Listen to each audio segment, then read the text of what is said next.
توی اون صحنه‌ای که دنجی و رزه شبانه به مدرسه میرن، ما یک نقاشی می‌بینیم. این نقاشی خواب اندیمیون هست که برمیگرده به اساطیر یونانی. اندیمیون یک چوپان بسیار زیبایی بوده که سلنه الهه ماه عاشق او میشه. اما موضوعی که وجود داشته این بوده که اندیمیون فانی بوده و سلنه جاودان. برای همین نمیتونستن با هم باشن.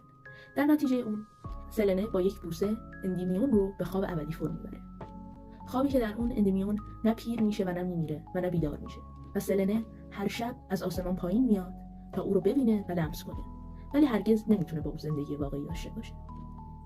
و اگه قبل از این به عناصر تصویری و فضاسازی دقت کرده باشید، برای مثال همون قاب ابتدایی که در اون تابلوی عبور و مرور دانش آموزان دیده میشه و هم ماه رو ما میبینیم یک نور طبیعی و هم چراغ خیابان یک نور مصنوعی و بعدش میره روی اون ساعت بزرگ که به ما یادآوری میکنه زمان رو و بعد هم قفسه‌های خالی کفش، پاکت‌های خالی شیر، کلاس‌های خالی، میز و صندلی‌هایی که سر جاشون قرار نگرفتن. همه اینها به ما یادآوری میکنن که تجربه‌ای که دنجی و رزه در این مکان در حال زندگی اون هستن چقدر از واقعیت و از زندگی واقعی که در روزمره در جریان دور هست. اگرچه این تجربه واقعیه و در اون زمان متعلق به اون دوست، ولی مدرسه یک خاطره‌ای هست که اونها هیچگاه نمیتونن اون رو تجربه کنن و خاطره مدرسه که در حقیقت مجاز هست از اون زندگی معمولی که رزه و دنجی هیچ وقت تجربهش نکردن و با دیالوگ هایی که رزه بیان میکنه یک رنگ جدیدی به خودش میگیره به مثابه اندیمیون هست. اگرچه دنجی و رزه میتونن شبانه اون رو لمس کنن، ولی در حقیقت هرگز نمیتونن اون رو زندگی کنن. و اون صحنه ماه و چراغ که من بهش اشاره کردم، ما توی اون صحنه عنکبوت هم در واقع ماه رو میبینیم، ولی خب چراغ دیده نمیشه. ولی اگه دقت کنید نور پردازی به شکلی هست که ما انگار یک نور مصنوعی در اون صحنه تابیده.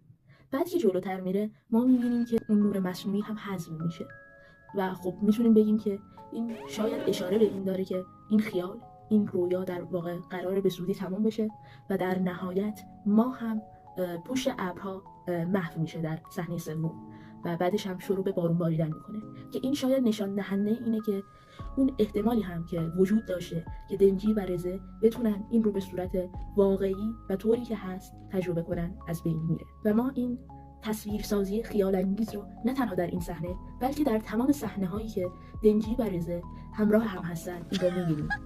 یک مرزی بین واقعیت و رویا که اگرچه زیبا به نظر میاد ولی مصنوعی هست. اگر رو یادتون باشه توی اون سکانس آخر صاحب کافه به دنجی یک دیالوگ میگه. به دنجی میگه که بیخیال رزه بشه و به نظر میرسه رزه از یک دنیای دیگه اومده بوده که این ما رو باز یاد الهه ماه میاندازه که اگه ما بیایم رزه رو یک جورایی مجاز